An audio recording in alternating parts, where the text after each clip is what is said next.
மனுஷருடைய கற்பனைகளை உபதேசங்களாக போதித்து வீணாய் எனக்கு ஆராதனை செய்கிறார்கள்.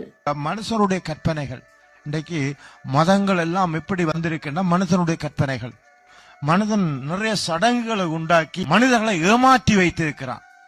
சடங்குகளை செய்து மனிதனை ஏமாற்றி வைத்திருக்கிறான். அங்கே ஜீவன் இல்லை, அங்கே இயேசுடைய வல்லமை இல்லை, வெளிச்சம் இல்லை, ஆண்டவர் கொடுத்த சமாதானம் இல்லை. அவருடைய ஆவி மரித்து போனதாக இருக்கிறது. ஆத்மாவில மாற்றம் இல்லை. அது மனுஷருடைய கற்பனைகள். ஆமென். அவர்கள் மனிதரை பிரியப்படுத்துகிறார்கள், ஆனால் தேவனை பிரியப்படுத்தவில்லை. மனிதர் அந்த கற்பனைகளை அவன் காணும் போது, அந்த சடங்குகளை பார்க்கும் போது அவனுக்கு திருப்தி வருகிறது, ஆனா அவனோடு தேவன் இல்லை. ஆமென். அப்ப அதைத்தான் இயேசு கடிந்து கொள்கிறார். அப்படி நீங்கள் இருக்கக்கூடாது. ஆண்டவர் வாழ்ந்த காலங்களில் இந்த பரிசேயர் சதுசேயர் எல்லோருமே மனிதருடைய கற்பனைகளை போதனை செய்து கொண்டிருந்தார்கள். இயேசுவை அவர்கள் வெறுத்தார்கள். அவர்கள் மனிதருக்கு பிரியமாக இருந்தார்கள், தேவனுக்கு பிரியமான வார்த்தை சொன்னதில்லை. அவர்கள் மனிதன் தன் சுய மகிமையை தேடினார்கள் என்று ஆண்டவர் அவர்கள் மேல குற்றம் சாட்டினார். அவர்கள் சுய மகிமையை தேடினார்கள், அவர்கள் தேவனுடைய மகிமையை தேடவில்லை. தேவன் சொன்ன பிரகாரம், தேவன் பேசின பிரகாரம் அவர்கள் பேசவில்லை. அவர்கள் சுய மகிமையை தேடினார்கள், மனிதனுக்கு பிரியமாக பேசினார்கள். ஆனால் தேவன் பிரியப்பட பேசவில்லை.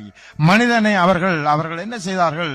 மனிதனை சமாளித்தார்கள் ஒழிய தேவனை அவர்கள் பிரியப்படுத்தவில்லை. அதனால்தான் ஆண்டவர் மனுஷனுடைய கற்பனைகளை எல்லாம் அவர் வெறுக்கிறார்.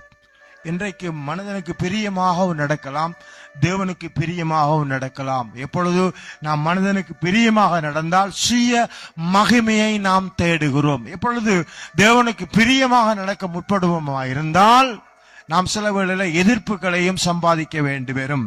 ஆமென். தேவனுடைய வார்த்தைகளை சொல்லும் போது எல்லோரும் ஏற்றுக்கொள்ள மாட்டார்கள். ஆனால் இந்த சுய மகிமையை தேடுகிறவர்கள், இந்த சடங்குகள் கற்பனைகளை கடைபிடிக்க சொல்லுகிறவர்கள் சுய மகிமை. அவர்கள் தேவனை அவர்கள் பிரதிபலிக்க மாட்டார்கள், தேவனுடைய வசனத்தை சொல்ல மாட்டார்கள், தேவன் இன்னார் என்பதை காண்பிக்க மாட்டார்கள், தேவனுடைய நீதியையும் வல்லமையையும் பரிசுத்தையும் அன்பையும் அவர்கள் வெளிப்படுத்த மாட்டார்கள், அவைகளை பறைசாற்ற மாட்டார்கள், தீமையை அவர்கள் சுட்டி காண்பிக்க மாட்டார்கள், நன்மையை மாத்திரம் சொல்லிக்கொண்டே இருப்பார்கள், அன்பை மாத்திரம் சொல்லிக்கொண்டே இருப்பார்கள்.